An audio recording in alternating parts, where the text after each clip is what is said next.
Hey, this is Antonio. Welcome back to my channel, and we're going to have some fighting words. But before we go any further, I need you to like and subscribe. So let's just talk about it. Tyson Fury is having some issues with the family, supposedly. And there could be a possibility that he may not be going through with the fight with Deontay Wilder, the trilogy. In which case, they've been mentioning Dillian Whyte. However, Gillian White made it very clear, nobody sent me a contract. They're saying my name, but nobody sent me a contract. I haven't gotten anything. So I don't know if this is true or not, how true this is, but Dillian Whyte has made it very clear as of today, actually, on social media. He made it very clear. He made a post earlier and he was saying, nobody sent me anything. I don't have a contract. My management didn't call me. Nobody, they know my number. Nobody's calling me. So I don't know how true that is. I don't know that much about Tyson Fury, to be honest with you. I feel like he will fight. He's the type of, I believe he would keep that commitment. Because he might want to just get that, the way he sounded prior, like he just wants to get this monkey off his back. So he might just be like, fine, because I don't want to be thinking about Deontay Wilder for another year. That's the last thing I want in my mind, is to be thinking about Deontay Wilder. Not to mention, I've been thinking about this, it being postponed and all this stuff, pushed back, and because of, Tyson Fury and his camp getting sick. Well, so if you remember in the press conference, Fury told Wilder, it doesn't matter what you're doing with Malik Scott, because you won't have enough time to perfect those new little tools that you're learning. However, because of the postponing, he does have enough time to perfect those tools that he's learning with Malik Scott. And I also want to add, if you go back to that press conference, Malik Scott said the night that Wilder actually lost in the second fight, 3 a.m. the next morning, they were already talking about training camp. They started working like the week after that fight. They've been working that whole entire time up to present date. They're still working. So the things that he's showing in these little video clips on Instagram and YouTube, he could very well be able to implement these things. I mean, listen, if you're a seasoned fighter or just somebody who's just a gym rat, a solid 6 months, you can definitely get a game plan. A solid year, you could reinvent yourself. You actually could. Many people have done it. You actually could reinvent yourself in a year. Now, if you say a year and some change, you definitely can reinvent yourself, especially for just one particular opponent. You most definitely could not only create a game plan, but you could also reinvent yourself around that game plan. So it's not just, this is what we're going to do for this guy. It's like, this is what we're going to do for this guy.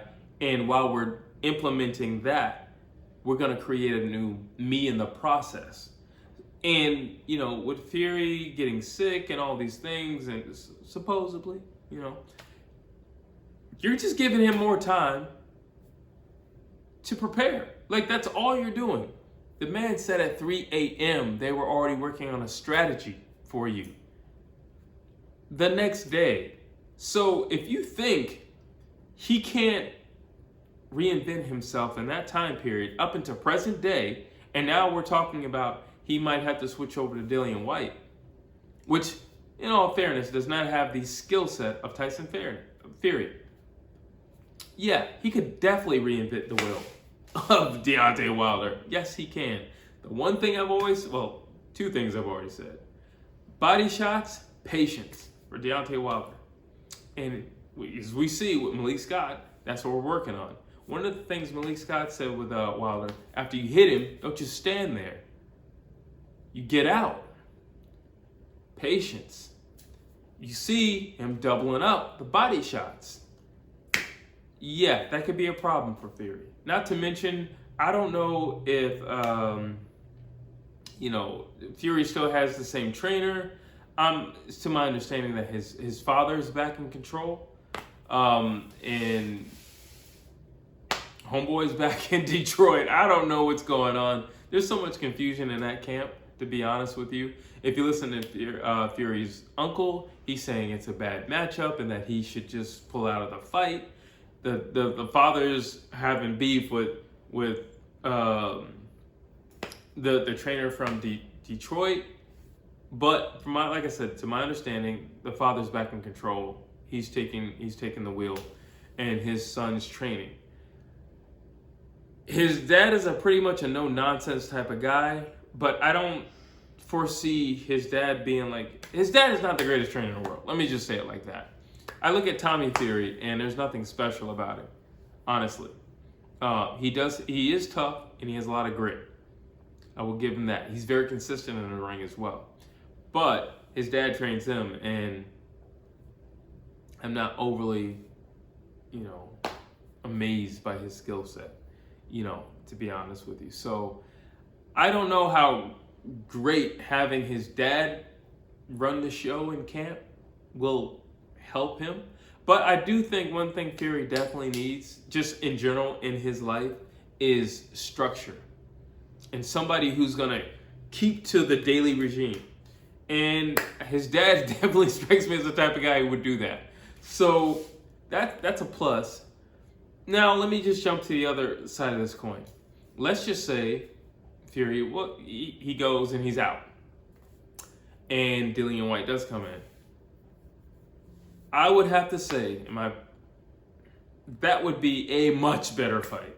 Dillian Whyte and Deontay Wilder, these two have been talking trash for each other for about 4 years straight. Like literally 4 years straight.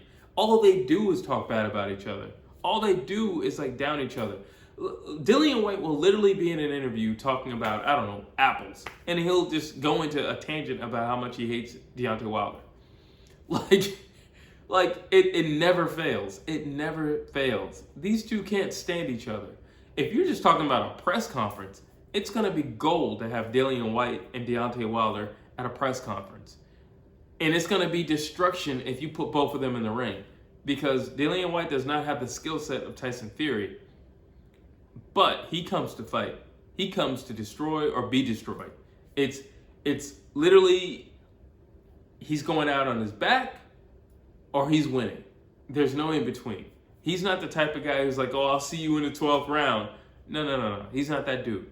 Deontay Wilder's not that dude. Believe me, that would be a fireworks fight. Listen, as much as I want this trilogy, and I especially feel like Deontay Wilder needs this trilogy, just for his own personal self, because he feels like he's been wrong. And shout out to him for going after what he feels, and not wavering, and not caring about what everybody else has said in the interim. He knows what he feels in his heart, and he's going after it. But if I get Dillian Whyte versus Deontay Wilder, I'm not mad. If I order chocolate cake and you say all I have is apple pie, I'll take it. Yeah, I will definitely take it. I'll eat it. I'm not mad about that. And I know somebody's getting finished, which that's my apple pie with some whipped cream on top. I'm not mad at all. And you shouldn't be either, because trust me, you will definitely get your money's worth if you see Deontay Wilder versus Dillian Whyte. But you tell me what you think down below. And as always, like and subscribe.